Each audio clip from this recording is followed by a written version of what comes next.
এটা কিন্তু একটি দারুণ সিগন্যাল যে কারো ক্ষমতা চিরস্থায়ী নয়।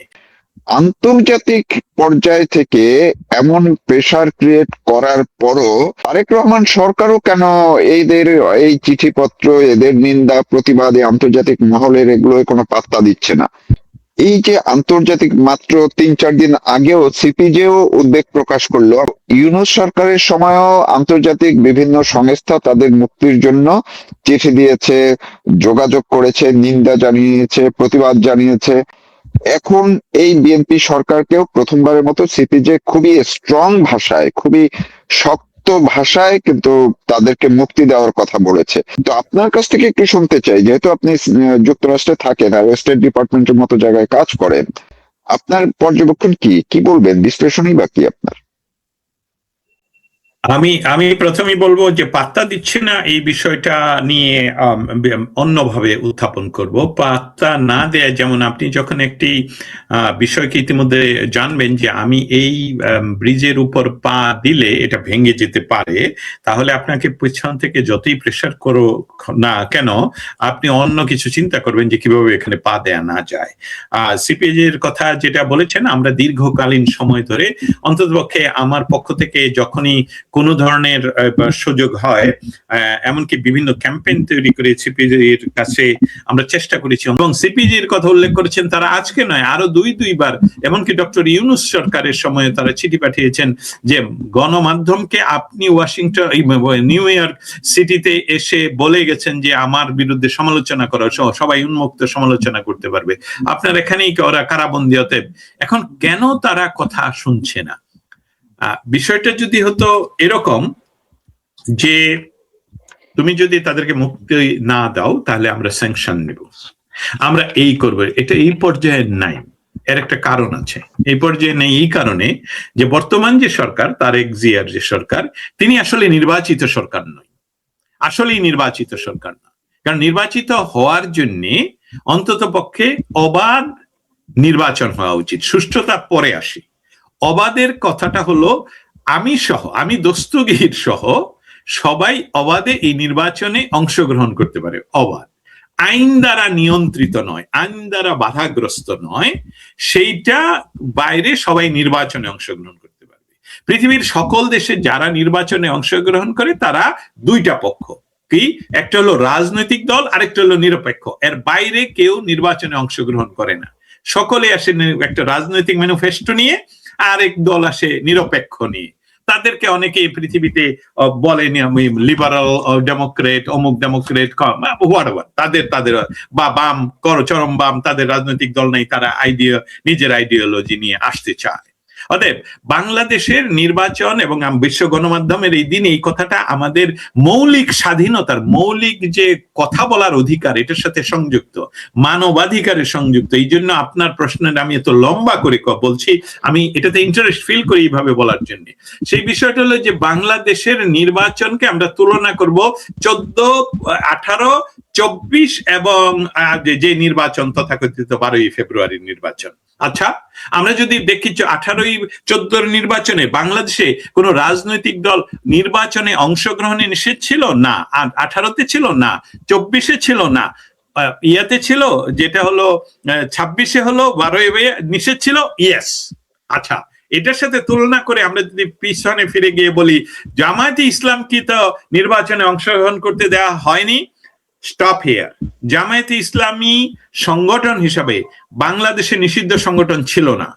বাংলাদেশের নির্বাচনে অংশগ্রহণ করতে হলে নির্বাচন কমিশনের যে আইন, সেই আইন অনুসারে বাংলাদেশের সংবিধানের সাথে সাংঘর্ষিক কোনো ম্যানিফেস্টো বা রাজনৈতিক প্রক্রিয়ার সাথে যদি কেউ যুক্ত থাকে, সেটা যদি চেঞ্জ না করে তাহলে তারা নির্বাচনে অংশগ্রহণ করতে পারবে না। জামাত ইচ্ছা করলেই বলতে পারতো যে আমরা এই দেশের বিরোধিতা করেছিলাম, এটা উঠে ফেলো, আমরা বাংলাদেশকে মানি, অতএব সেখানে নির্বাচনে তারা অংশগ্রহণ করতে পারতো। তারা ইচ্ছা করেই, যেহেতু তারা বাংলাদেশ বিরোধী শক্তি, এবং আমি মাইকেল রুবিনের, আমেরিকান স্কলার মাইকেল রুবিনের ভাষায় বলি, উনি গত নির্বাচনের আগে দুইবার, একবার কংগ্রেসের ইয়াতে কমিটির মিটিং এ এবং আমাদের সেমিনারে, আইএসডির সেমিনারে, উনি বলেছেন ন্যাশনাল প্রেস ক্লাবে, যে বাংলাদেশের যে টেররিস্ট অর্গানাইজেশন হলো জামায়াতে ইসলাম, এবং তারা ক্ষমতা দখল করতে চায় আমাদের উপর ভর করে, মানে আমেরিকার উপর ভর করে,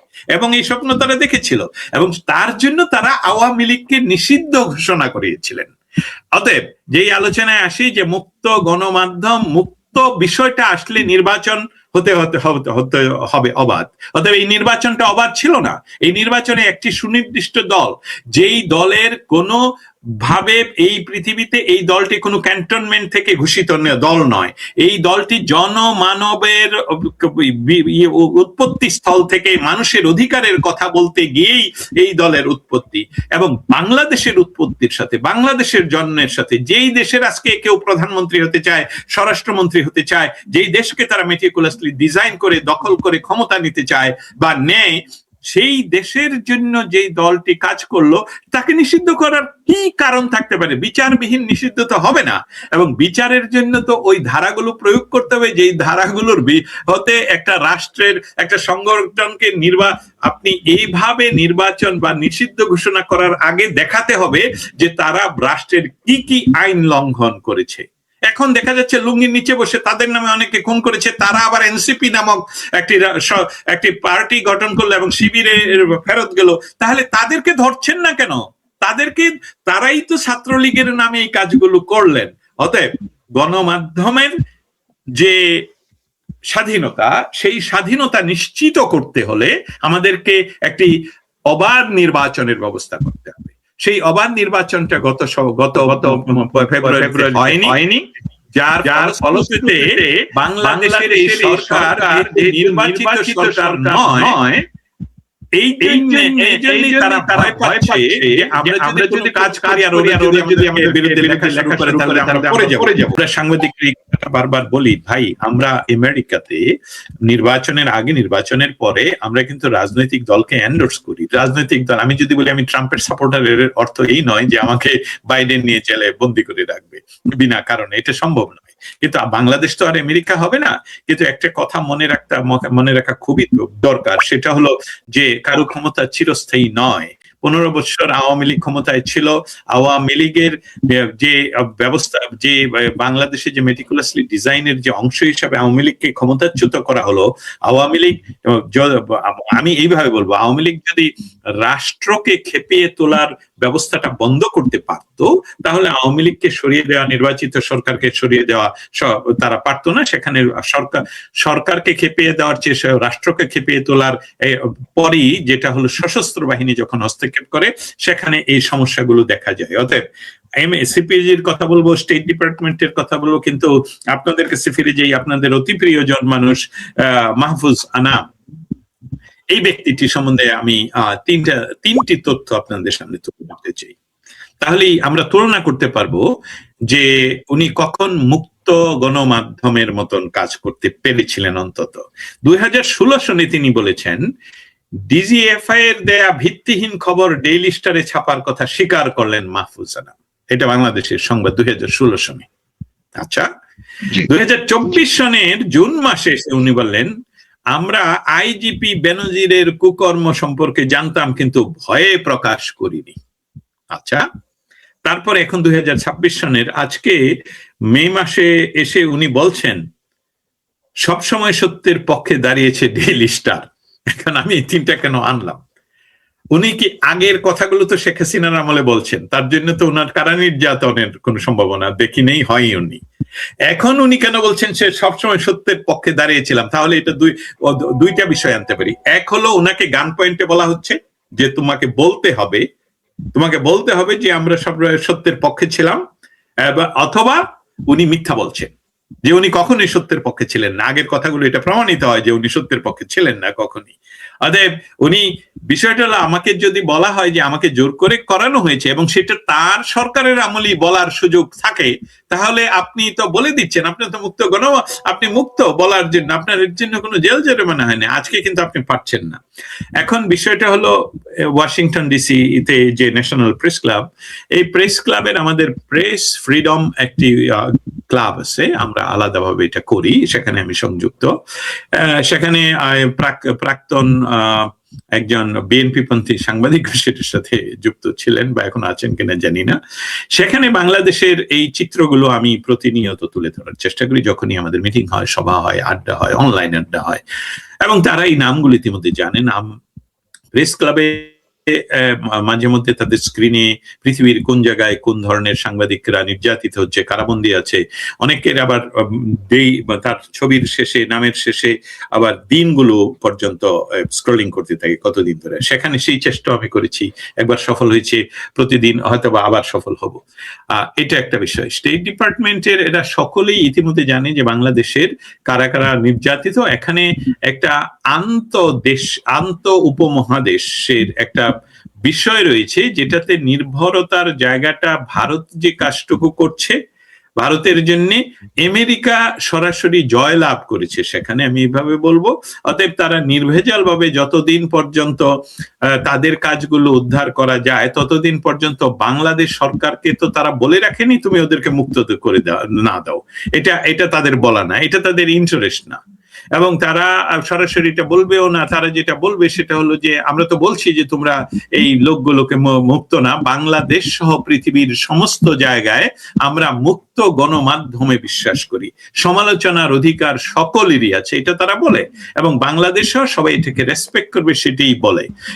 দস্তগীর জাহাঙ্গীর যে বিষয়টি তুলে ধরলেন যে এটি শুধুমাত্র আজকের দিনের জন্যই, যে সেটি নয়, এই সরকার যে আওয়ামী লীগের উপরে যা করছে সেইটার প্রভাব, কারণ যারা এখন কারাবন্দী আছে তাদের বিরুদ্ধে যে হত্যা মামলাগুলো এবং তাদের সঙ্গে আওয়ামী লীগকে সম্পৃক্ত করা হয়েছে, এবং এই ধারাবাহিকতায় এখন যে অবস্থা চলছে সেটি আগে ডক্টর ইউনূসের সময় যা চলছে তারই একটা এক্সটেনশন হিসেবে গণমাধ্যমের উপরেও চলছে।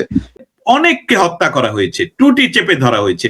আপনারা জানেন যে বাংলাদেশের গত 18 মাসে আমাদের কোন জায়গা থেকে যখনই কোনো সংবাদ কেউ আমাকে পাঠাতেন, তারা দয়া করে বলতেন দস্তগীর ভাই আপনাকে দিচ্ছি, আপনি যাতে প্রচার করেন, কিন্তু কোন ক্রমেই যাতে আমার কোনো স্ক্রিনশট সেখানে ব্যবহার না করেন। এখন ব্যবস্থাটা তাহলে বুঝেন। আমার তো মনে হয় যে বাংলাদেশটা আসলে যেই অবস্থায় শেখ হাসিনার কাছ থেকে যে সরকার, তথাকথিত সরকার গ্রহণ করলেন, এবং তারই ধারাবাহিকতায় বর্তমান সরকারের কাছে শুধু একই জিনিস, কিন্তু বোতলটা পরিবর্তন। আমাদের অসাংবিধানিক সরকার দেশকে যেভাবে দখল করে প্রথমেই আক্রমণ চালালেন কোথায়?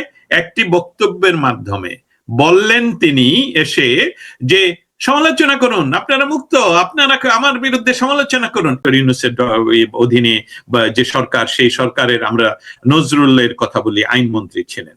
আর এইসবগুলো বলে এখন তাহলে আমাদের বর্তমান তথাকথিত নির্বাচনে, দুইবার বললাম এই জন্য, তথাকথিত সরকার, তথাকথিত নির্বাচনে নির্বাচিত যে সরকার, সেই সরকারের ভয় কেন? ওদেরকে আমি বলি কোর্টে আনেন, বিচার করেন।